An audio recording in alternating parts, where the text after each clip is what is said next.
안녕하세요. 영화처럼 살고 싶어의 무비 힐링 멘토 박준입니다. 오늘 제가 준비한 영화는요. 조금은 부끄럽지만 딱 저 같은 영화 아닌가 싶어요. 아만다 사이프리드 같다는 얘기가 아니라 이 영화에 나오는 여성들의 정서가 저와 많이 닮았다고 느끼는 영화여서 상당히 감정이입을 하면서 봤던 영화입니다. 2010년에 개봉한 게리 위닉 감독의 영화 Letters to Juliet입니다. 2006년에 발간된 동명의 책에서 영감을 얻어서 제작된 영화인데요. 여기서 나오는 줄리엣은 윌리엄 셰익스피어의 희곡 로미오와 줄리엣의 그 줄리엣이 맞습니다. 이 영화를 보고 있으면 이탈리아로 당장 떠나고 싶은 마음이 들 정도로 정말 멋진 시골의 풍경과 그리고 그림 같은 이탈리아의 대표적인 파스타와 와인 그런 이미지가 참 상당히 많이 나와요. 와인을 만드는 포도 농장의 이야기를 담은 영화들을 보실 때마다 많은 분들이 이런 생각을 하지 않았을까 싶어요. 언젠가 이런 그림 같은 와인 농장에 가서 고급 와인을 마시면서 만난 음식과 그리고 해가 지는 노을을 바라보면서 또 끝이 보이지 않는 그 포도나무 향을 맡으면서 믿을 수 없는 그 행복감에 빠지는 상상 다들 해보셨죠? 그 옆자리에 누가 있을까? 또 누구와 함께 그런 곳에 갈 수 있을까? 그런 곳에서는 정말 분위기 때문에 사랑에 빠지기 좀 쉬울 것 같잖아요. 그게 뭐가 어려운 거라고 또 못 해봤을까요? 사랑하는 사람과 그 로맨틱한 영화 속 주인공이 되는 상상. 이 영화를 보시면 아마 포기가 힘드실 겁니다.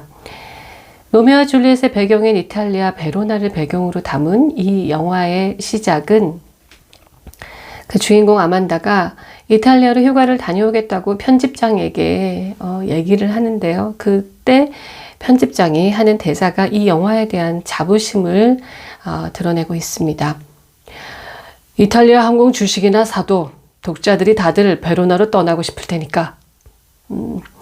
본격적으로 관객들의 마음을 사로잡을 자신이 있다는 거겠죠. 그리고 로맨틱 영화에서 또 가장 중요한 건 OST잖아요. 그 오페라 아리아부터 또 현대적인 팝까지 매우 다양한 음악들이 영화 속 배경과 잘 어우러지고 있습니다. 콜비 카레이 그리고 테일러 스위프트가 참여를 했고요. 또 찾아보기는 조금 어렵지만 이탈리아의 음악들이 중간중간 나와서 그 영화 자체에 그냥 파스타 그 이미지와 그리고 와인의 향기가 물씬 나는 그런 영화다라는 것을 느끼실 수 있을 거예요. 영화 속 주인공은 아만다 사이프리드입니다. 맘마미아에서도 그 존재감을 확실하게 드러냈었죠. 로맨틱한 그 시컬하죠. 이제 생머리에 끝에만 살짝 마른 그런 시컬의 금발머리와 또 커다란 눈 그리고 완벽한 또 이마가 정말 예쁘잖아요. 참 아름다운 여인이죠. 아마 남자분들은 당연하겠지만 여성분들도 아만다의 그 외모에 푹 빠져서 이 영화를 보시지 않으셨을까 하는 생각이 듭니다. 영화 속 아만다의 이름은 소피 홀입니다. 이 소피의 직업은 기자는 아니지만 그 나중에 소설가를 꿈꾸는 작가 겸 기자. 그러니까 현재는 그 역사 속 아니면 오래된 사진에 그 인물들의 실제 사연을 알아내는 일을 하고 있어요.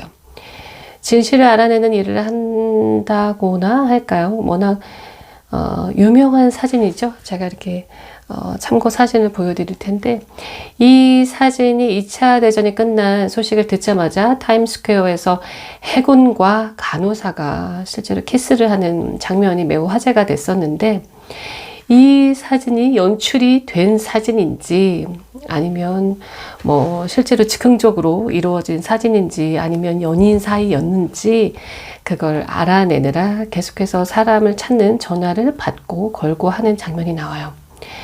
참 특별한 일을 하고 있는데요. 이런 주인공이 하는 일을 보면 그 영화에서 말하고 싶은 게 뭔지 알 수 있을 것 같아요. 이 사진 속 해군 상병 로버트 빌은 그 앞에 서 있는 여간호사가 갑자기 너무너무 아름다워 보였대요. 그래서 순간적인 마음으로 키스를 하게 됐다고 하는 사실을 알게 됐는데요. 그것이야말로 진정한 사랑의 축전이었다고 말했습니다. 뭐 진정한 사랑이 뭔지는 아직 잘 모르겠지만 이 영화에서는 많은 사람들은 진정한 사랑을 믿고 싶어 한다라는 걸 말하고 싶어 하는 것 같아요.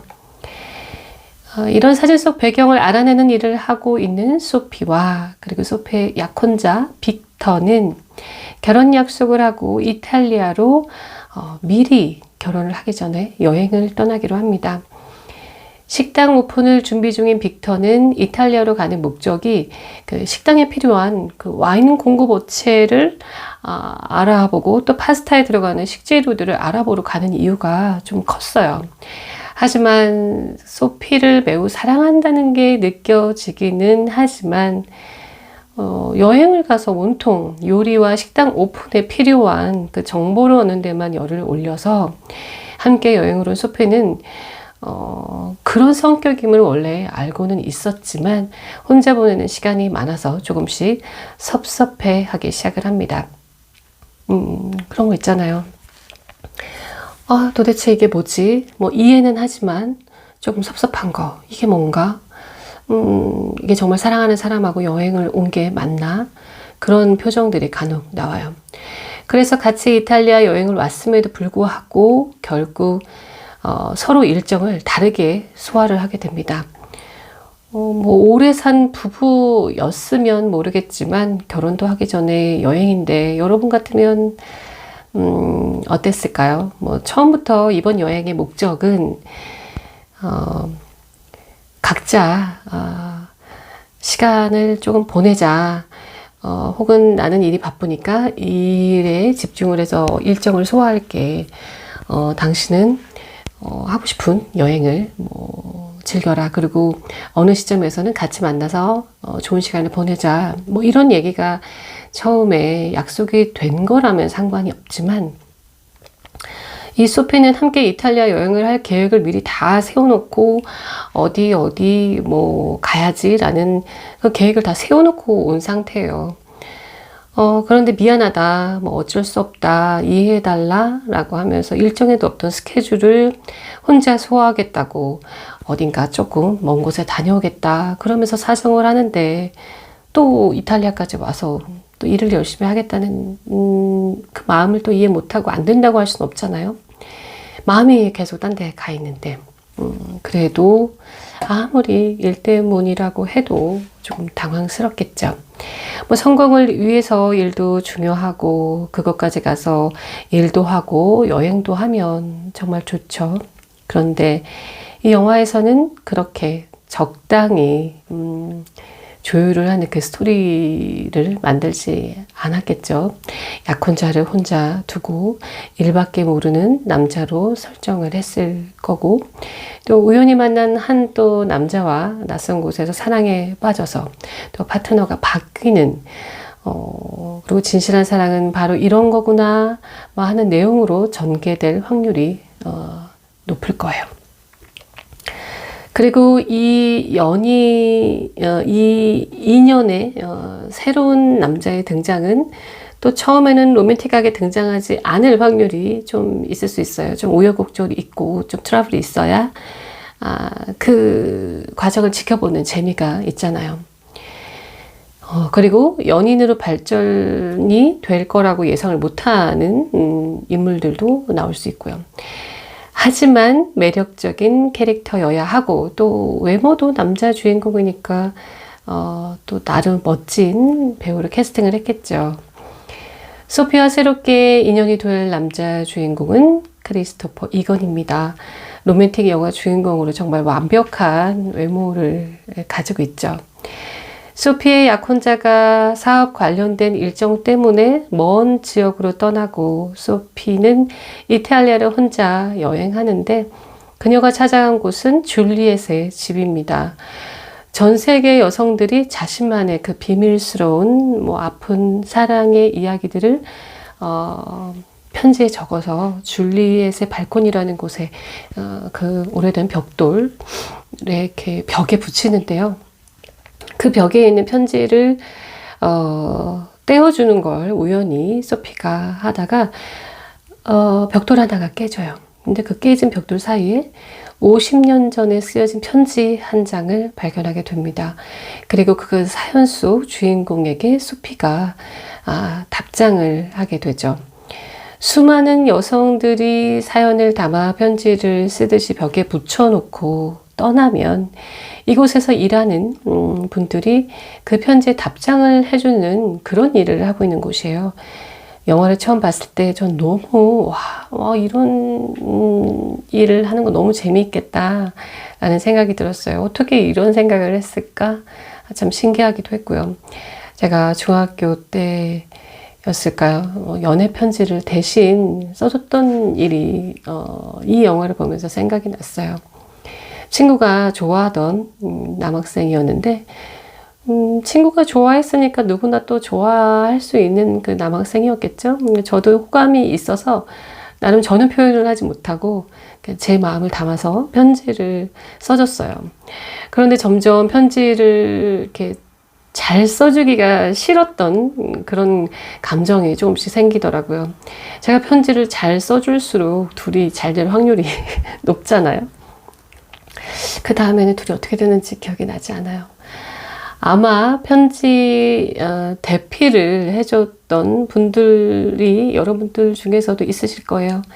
이 영화에서는 그 이별한 사람에게 하고 싶은 이야기나 다 하지 못한 이야기를 적어서 두고 가면 그 내용에 맞는 답장을 써서 여행객들이 사는 집으로 다시 보내주는 거예요. 그러면 그게 답장을 받고 싶은 사람의 당사자는 아니어도 매우 큰 위로가 될 것 같기는 해요. 감사한 마음도 들겠죠. 소피가 매우 관심 있는 그 사랑에 관한 사연들이 넘쳐나는 이 줄리엣의 집에 한 4-5명 정도 중년의 여성분들이 그 답장을 써주시는 일을 하고 있는데 이 일이 너무 재미있으니까 그 약혼자하고 떨어져서 지내는 이 시간이 또 결코 그렇게 지루하게 느껴지지 않는 것 같아요. 그리고 그 50년 전에 썼던 편지 사연을 읽고 소피가 답장을 하게 됐잖아요. 그런데 그 답장을 써준 지 며칠이 되지 않아서 그 사연 속 주인공인 클레어가 손자와 함께 나타납니다. 바로 그 손자가 소피와 또 썸을 타게 될 남자 주인공이죠. 그런데 그 손자는 할머니가 편지 속에 그 사랑했던 사람을 찾아 이탈리아까지 온 것이 좀 못마땅한 듯 합니다. 마음이 차가워서 그런 게 아니라 평생 첫사랑을 잊지 못하고 살다가 50년 후에 찾아 나선다는 게 혹시나 또 실망을 할 수도 있고 또 상처를 받을 수도 있다는 것이 좀 걱정이 됐던 것 같아요. 답장을 써준 사람이 누구인지 찾으러 온 클레어와 손자는 결국 소피를 찾게 되고 그 인연으로 함께 편지 속 첫사랑을 찾아 나섭니다. 소피의 약혼자가 다른 지역에서 정신없어서 오지를 못하고 있으니까 잘 됐다고 생각을 한 거죠. 소피에게는 이만큼 설레는 일이 없는데 소피의 이야기를 약혼자는 제대로 관심 있게 또 듣지도 않아요. 서로 관심사가 너무 다른 거죠. 마찬가지로 약혼자는 온통 식당 얘기만 하는데 소피도 그 식당 이야기에 대해서 크게 재미가 없는 것 같아요. 그래서 서로 각자의 일정을 소화하기로 확실하게 못을 박아두고 소피도 클레어의 첫사랑, 지금은 할아버지가 된 그 로렌조를 찾아 같이 떠납니다. 이 과정에서 손자는 소피에게 자꾸 짜증을 내고 소피의 관심이 할머니를 조금 부추기는 것 같아서 빨리 일정을 끝내고 돌아가고 싶다는 마음을 드러냅니다. 하지만 할머니 클레어는 이 먼 곳까지 와서 이렇게 쉽게 포기하고 돌아갈 수는 없다고 해요.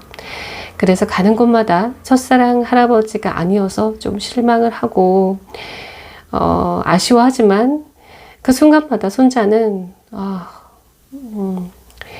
막 그 소피와 좀 티격태격해요. 지금 이게 뭐 하는 짓인지, 꼭 이걸 해야 하는지 빨리 포기하게 만들었으면 좋겠다, 이런 생각을 계속 드러내는 거죠. 그런데 이렇게 티격태격하면 또 우리가 미운정이 들 수 있잖아요. 이러다가 사랑으로 싹트는 경우가 많죠. 그런 느낌을 클레어 할머니가 눈치를 챘는지 시간이 지날수록 자꾸 피곤하다면서 좀 자리를 비켜주네요. 둘만의 시간을 갖게 만들어주는 분위기입니다. 우리나라 할머니나 어머니 같으면 이런 자리에서 뭐 끝까지 앉아 있거나 아니면 빨리 늦었으니까 일찍 들어가라고 막 들복 같겠죠. 이 영화를 보면서 참 인상적이었던 것 중에 또 하나가요, 클레어였어요. 나이가 70 이상은 되어 보이는데 키도 상당히 크고 또 백발의 노인이 되었지만 모델처럼 스타일이 좋고 너무 세련돼서 첫사랑을 찾아 나서는 그 모습조차 이 로맨스를 감당해낼 수 있는 분위기여서 참 멋지다는 생각이 들었어요. 우리나라 같은 연배의 할머니였으면 어땠을까 제가 막 상상을 해봤는데요. 뭐 요즘은 우리나라의 할머니들도 너무 멋쟁이 할머니들이 많아서 이렇게 찾아 나섰을 때 그 상대방 할아버지가 조금 관리를 잘 해주고 계신다면 뭐 인생 마지막 또 로맨스를 한 번 더 기대해봐도 좋지 않을까, 그런 생각이 들었습니다. 클레어는 어린 시절 로렌조를 만나게 되는데 어려운 환경에서 일하는 집 아들이어서 클레어의 집에서 반대를 많이 했어요. 그러니까 그 할머니는 조금 부유한 집에서 자랐고 그 첫사랑이었던 그 로렌조 그분은 좀 어려운 환경에 좀 가난한 집, 일하는 집 아들이어서 아버지가 굉장히 많이 반대를 했던 거예요. 그래서 함께 도망을 치기로 약속을 했는데 클레어가 겁이 나서 약속 장소에 나가지 못했고 그렇게 헤어지게 된 거라고 합니다. 그때 적었던 편지의 내용이에요. 50년 전에 썼던 편지 내용을 지금 읽어드릴게요. 남자에게 직접 편지를 쓰는 게 아니라서 줄리엣이라는 실제 존재하지 않는 그 인물에게 편지를 쓰는 겁니다. 읽어드릴게요. 그에게 가지 않았어요, 줄리엣. 로렌조에게 가지 않았어요. 그의 눈은 믿음으로 가득했죠. 부모님이 허락하지 않으셔서 같이 도망가기 위해 서로 만나기로 했는데 나무 아래서 절 기다리며 궁금해하는 그를 홀로 남겨뒀어요. 저는 지금 베로나에 있어요. 아침에 런던으로 돌아가야 하는데 너무 두려워요. 줄리엣, 어떻게 해야 할지 제발 알려줘요. 억장이 무너지는 마음에 의지할 사람도 없어요. 하면서 클레어가 이렇게 편지를 썼어요. 시에나 외곽에서 얹혀 살면서 토스카나에서 미술 과정을 밟고 있었답니다. 얹혀 살던 그 집 아들 로렌조를 보고 첫눈에 반했다고 하는데요. 그 클레어가 소피에게 그 로렌조에 대한 설명을 이렇게 합니다. 참 부드러운 눈을 가졌죠. 나더러 매우 아름답다고 했어요. 그리고 자기 반지를 줬어요. 우리는 결혼하고 싶었죠. 지금도 그 반지를 가지고 있답니다. 하지만 영국에서 시험도 있었고 부모님도 반대를 해서 겁이나 도망친 거예요. 지금 와서 정말 하고 싶은 건 내가 겁쟁이였다는 걸 그에게 사과하고 싶어서예요. 클레어가 소피에게 로렌조와의 그 사연을 말해주는데요. 그 이야기를 들으면서 첫사랑이 참 무섭다는 생각을 했어요. 이런 마음이 이 첫사랑이라고 생각하는 이 둘의 마음이 서로 같아야 하는데 한쪽에서만 기억하고 있는 추억이면 곤란하잖아요. 그리고 이 사랑의 감정이 가장 처음이었던 그 순간이 모두에게 정말 엄청난 경험일 텐데 그래서 그 더 환상을 많이 갖게 되는 거 아닐까 그런 생각을 해봤어요. 나중에 나이가 들었을 때는 굉장히 다른 사람일 확률이 높잖아요. 그러니까 첫사랑과 계속 잘 돼서 만났다면 다 잊어버릴 감정들을 헤어졌기 때문에 계속 기억하고 되새기고 또 의미를 두는 거 아닐까 하는 생각을 해봅니다. 누구에게나 첫사랑은 있고 또 순수했던 날들이 있잖아요. 모두가 그 하얗고 깨끗한 도화지를 가지고 있었으니 아무리 지워도 그 밑그림의 흔적을 다 지울 순 없는 거겠죠. 소피는 궁금해서 또 클레어에게 묻습니다. 로렌조와는 얼마나 만나셨어요? 좀 느끼하네요. 분초를 아끼지 않았어요. 수업이 끝나면 그가 일하는 농장에 갔어요. 우린 나무 아래 앉아 토마토와 올리브유를 곁들인 빵을 나누어 먹었죠. 그는 지구를 사랑했어요. 내리는 비나 신선한 샘물에 관해서 얘기하는 걸 좋아했죠. 그렇게 또 걷고 또 걸었어요. 마른 불밭에 누워도 있고 아직도 기억나요. 그의 달콤하고 뜨거운 땀 냄새와 마치 오랫동안 잃어버린 영혼의 단짝을 찾은 그런 느낌인 거죠. 막 이렇게 소피와 클레어가 로렌조의 추억을 되새기는 이야기들을 합니다. 이런 대화를 주고받는 모습이 찰리, 그 손자 이름이 찰리거든요. 찰리는 내내 마음에 들지 않아요. 그거는 자신의 존재를 무효화시키는 거라고 기분이 나쁘다고 합니다. 이미 다른 남자와 결혼을 해서 또 손자인 자기가 생긴 건데 첫사랑 할아버지와 만났으면 자신은 없었을 거 아니에요. 그러니까 기분이 나쁘다고 하는 거예요. 1957년 전 여름 로렌조와의 추억을 찾아 이름 하나만으로 집집마다 찾아다니는 이 클레어와 소피와 찰리. 로렌조 바르톨리니가 74명, 74명이나 된다고 하는데 정말 이 사람들을 다 만날 수 있을까요? 만나서 찾아낼 수 있을까요? 좀 더 정보를 알아내서 확률을 줄여야겠다는 생각을 이제 하게 되는데요. 클레어는 로렌조가 워낙 이곳의 땅을 좋아해서 아마 먼 곳으로 떠나지 않고 이곳에 있을 거라고 확신을 합니다. 그러니까 농장 위주로 한번 찾아보자고 합니다. 중간에 소피가 약혼자와 통화를 하는 장면이 나오는데요. 여전히 약혼자 빅터는 와인 경매하는 곳에서 정신없이 지내고 있네요. 막 사랑한다는 말도 너무 형식적으로 하는 것 같고 그 사이 소피와 찰리는 서로 긁는 말을 하면서도 슬슬 묘한 감정의 기류가 흐릅니다. 냉정하게 대하려고 애쓰는 느낌이랄까요? 알고 보니까 또 클레어의 손자 찰리는 불쌍한 사람이나 또 인권을 보호하고 난민들의 망명을 돕는 법률에 관한 이야기를 하고 있는 청년이었어요. 그리고 사고로 부모님이 돌아가셔서 이 클레어 할머니와 살았다고 합니다. 누구보다도 아픔이 많고 마음이 여린 찰리라는 걸 이 클레어가 소피에게 계속 어필을 합니다. 우리 손자를 좀 잘 봐줬으면 하는 그런 마음을 갖고 있는 것 같아요. 소피는 의외라는 듯이 찰리가 조금씩 달리 보이기 시작을 합니다. 그렇게 둘이 지내는 시간이 늘어나면서 잘생기고 또 예쁜 이 두 남녀는 사랑에 빠질 수밖에 없겠죠. 그리고 늦은 시간 잔디밭에 누워 대화를 하다가 결국은 역사적인 순간이 다가옵니다. 결국은 키스를 하게 되는데요. 찰리가 누워있는데 소피가 갑자기 와서 나 옆에 누워도 되냐고 물어요.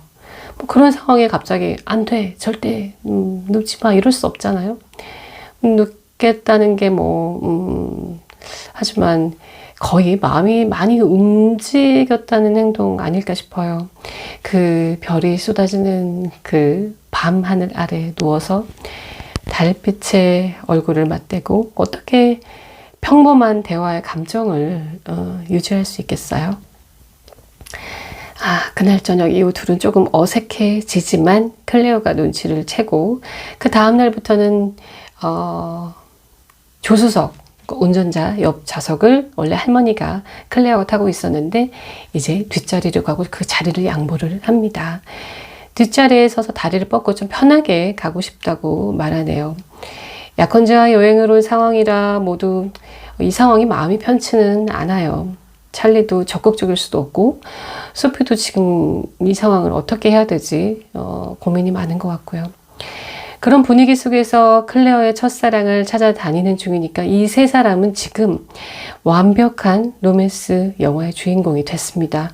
이 분위기에서 얼마나 감정이 말랑말랑 해졌을까요?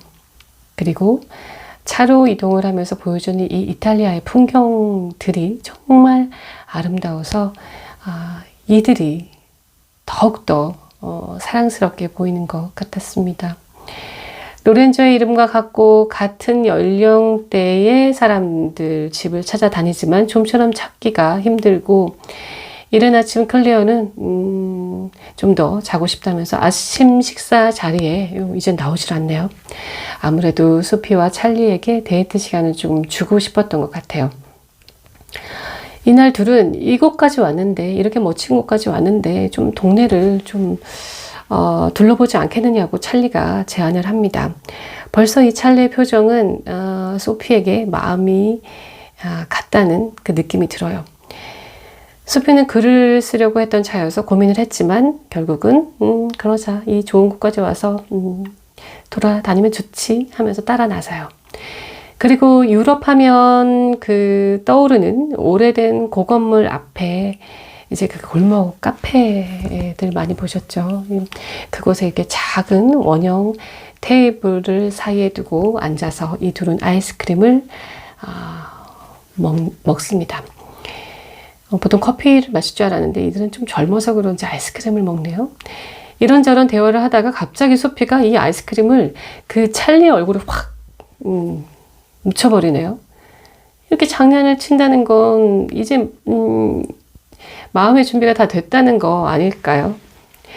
나 이제 당신과 장난치고 까불고 놀고 싶다. 뭐 그런 의미겠죠. 내 마음을 이제 던질 테니까 넌 이제 어떻게 할래? 어떻게 받을래? 더군다나 얼굴에다가 아이스크림을 묻힌다는 건 그건 무장해제가 된 사람에게는 할 수 있는 장난이잖아요. 절대 화를 내지 않을 거라는 믿음이 있는 사람에게 할 수 있는 장난이라서 어떻게 반응을 보이는지에 따라서 상대방의 마음을 확인할 수도 있을 겁니다. 찰리도 금세 소피의 얼굴에 아이스크림을 묻히네요. 결국 이게 우리나라 영화나 드라마에서는 뭐 이불 빨래를 하는 씬이나 이런 큰 그걸 뭐라 그러죠? 대하라고 하나요? 그런 곳에 이불을 넣고 같이 그 안에 들어가서 막 밟는 씬들 가끔 나오잖아요. 그리고 이제 막 물싸움을 한다거나 이러면은 뭔가 본격적인 그 사랑이 시작이 됐다라는 이미지로 많이 쓰이는 것 같아요. 그렇게 사랑이 싹 트는 순간 얼마나 좋아해야 얼굴에 아이스크림을 묻혀도 화가 안 날까요? 정말 싫어하는 사람이 그러면 상상 한번 해보세요. 정말 싫어하는 사람 얼굴에 묻혔어요. 그러면 아주 살짝만 묻어도 막 진짜 막 가만히 두고 싶지 않겠죠. 어제 제가 들은 말인데요. 주변에 새로운 사람이 없다면, 주변에 사람이 만날 사람이 너무 없다고 생각이 들면 본인이 가는 장소나 가는 곳, 만나는 사람들을 조금 바꾸어 보라는 얘기를 들었어요. 뭐 당연한 얘기이기도 하면서 가지 않았던 곳, 낯선 곳을 두려워한 것이 그 만나는 사람의 폭을 얼마나 좁게 만들었는지 좀 후회도 되고 생각을 좀 하게 됐습니다. 소피가 살던 곳과 갔던 길, 카페, 식당, 그 주위에서 만날 수 있는 인연이 어쩌면 그 약혼자 빅터 뿐이지 않았을까라는 생각도 듭니다. 이제 레터스 투 줄리엣의 가장 중요한 이야기가 남아 있는데요. 50년을 마음속에 품고 살았던 첫사랑을 클레어가 과연 찾을 수 있을까요? 혹 만난다면 어떤 모습으로 살고 있을까요? 그리고 소피와 약혼자는 무사히 결혼을 하게 될까요? 아니면 클레어의 손자 찰리와 또 인연이 될까요? 사실 그 결론이 저는 중요하지도 궁금하지도 않았어요. 이 영화는 그 결론보다 과정이 너무 재미있는 영화였거든요. 뭐 첫사랑을 찾아 나선 이 클레어의 마음이 너무 아름다웠고 또 같이 찾아 나서겠다는 그 소피와 할머니의 첫사랑을 찾아 나서준 그 찰리, 그리고 그 여정 속에서 보여준 이탈리아의 풍경과 음악, 그리고 그 사랑을 이루지 못한 로미오와 줄리엣의 이야기를 배경으로 새로운 또 결말을 만들어 보겠다고 떠나는 이 여행 같은 이야기, 그것만으로도 너무 멋진 영화 아닐까 싶어요. 이 모든 것들이 또 궁금하신 분들은요, 쿠팡 플레이에서 찾아보시면 됩니다. 넷플릭스에는 없더라고요. 궁금하신가요? 오늘 제가 이렇게 얘기를 조금 약간 격양돼서 신나게 말씀을 드렸는데, 요즘 같은 날씨, 정말 좋은 날씨에 이런 로맨틱한 영화 한 편 보시면 너무 좋을 것 같아요. 지금까지 영화처럼 살고 싶어의 무비 힐링 멘토 박준이었습니다. 다음 영화에서 만나요. 안녕.